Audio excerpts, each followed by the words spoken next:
mud. The purpose of it is to spark curiosity, expand their knowledge, and see if they can apply their knowledge of solids, liquids, and gas not necessarily fit into one of those categories. This experiment can stretch the student's knowledge in the subject area. The time to do this experiment is when you've already spent a few classes defining solids, liquids, and gases. This is a great activity to see if your students are understanding the topic and can argue whether it is a solid or liquid.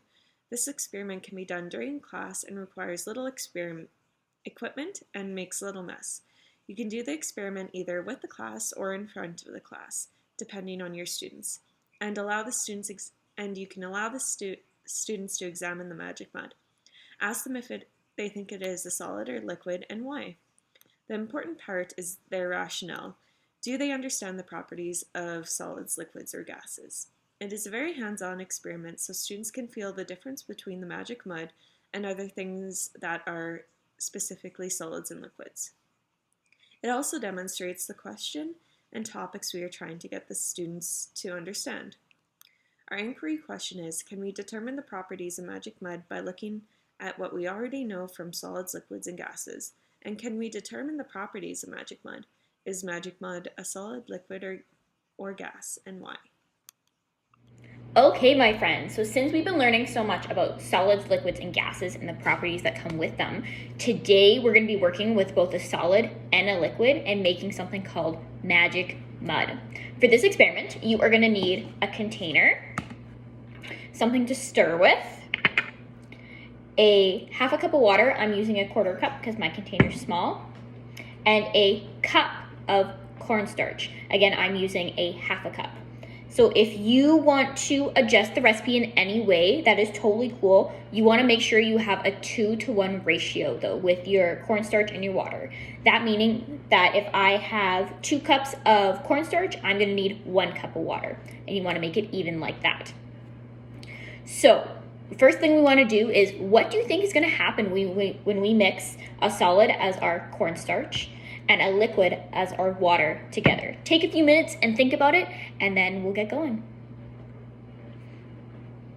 So now what we're going to do is I'm going to take my container and I'm going to combine all my ingredients together, starting with my cornstarch. Make sure all of it's in there. And then I'm going to pour in my water as well. And if you want to make this a little more fun, you can add in a couple drops of food coloring as well. I like it just like this, so I'm going to leave it. So we're going to pour in all of our water, put to the side, and then we're going to take our spoon and we're going to stir it up so all of our cornstarch is dissolved. You'll notice it is a little bit difficult to stir, as you can see here. It gets a little clumpy. We just want to make sure all of it's combined as much as possible. Okay, so now it's all stirred and it kind of looks a little liquidy like that. We are going to explore and see what we notice. So I'm looking at mine right now and I notice that if I swish it around like that, it moves kind of like a liquid. But if I take my spoon and I scoop a bunch up and I tap, tap, tap, tap, tap, it stays kind of hard like a solid does and it doesn't move as much. So here we've combined a solid and a liquid together, but this mixture isn't really either one of those things.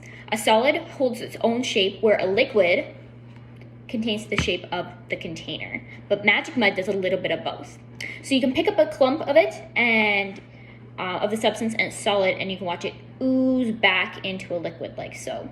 So you can touch the surface gently, and it's firm and solid, and you can apply more pressure and your fingers will sink right into it. This is classed as a non-Newtonian fluid. That means it's not a liquid or a solid, but it lands right in the middle. And some examples of these fluids would be ketchup, or honey, or quicksand, or even silly putty. This experiment fits into 2 different criteria of the curriculum, both being in grade 2. It fits into LS 2.1 and LS 2.2. LS 2.1 is to investigate properties, so the color, the taste, the smell, the shape, and the texture of familiar solids and gases.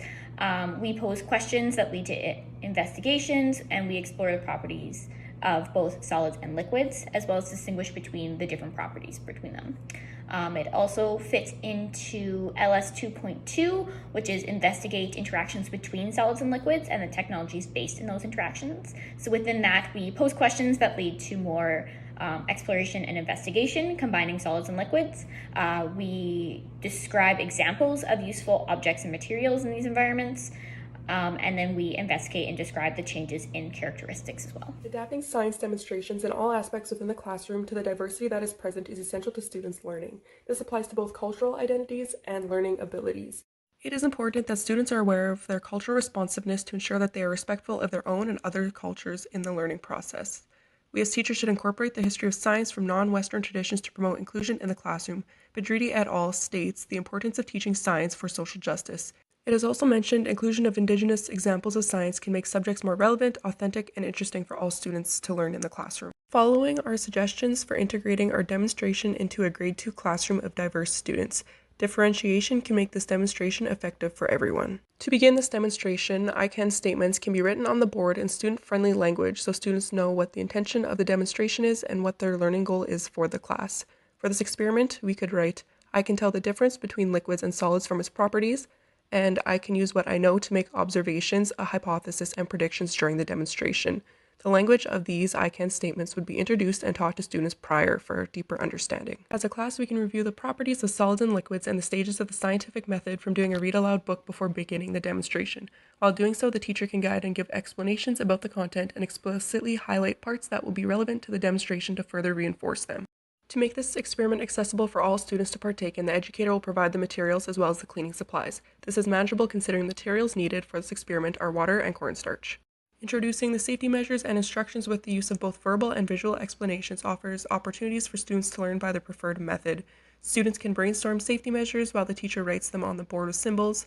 This can be organized into do's and don'ts to keep everyone in the room safe. Safety measures would include not eating any part of the experiment, keeping it away from our eyes and mouths, and walking in the room at all times while watching the demonstration and while creating the magic mud. To make instructions clear for everyone, a step-by-step visual of how to mix the objects can be written on the board for students to refer to throughout the process.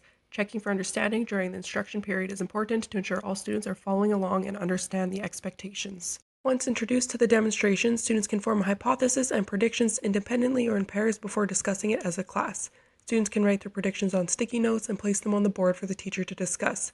This has students engaging in the steps of scientific methods with the support of a peer and later their teacher.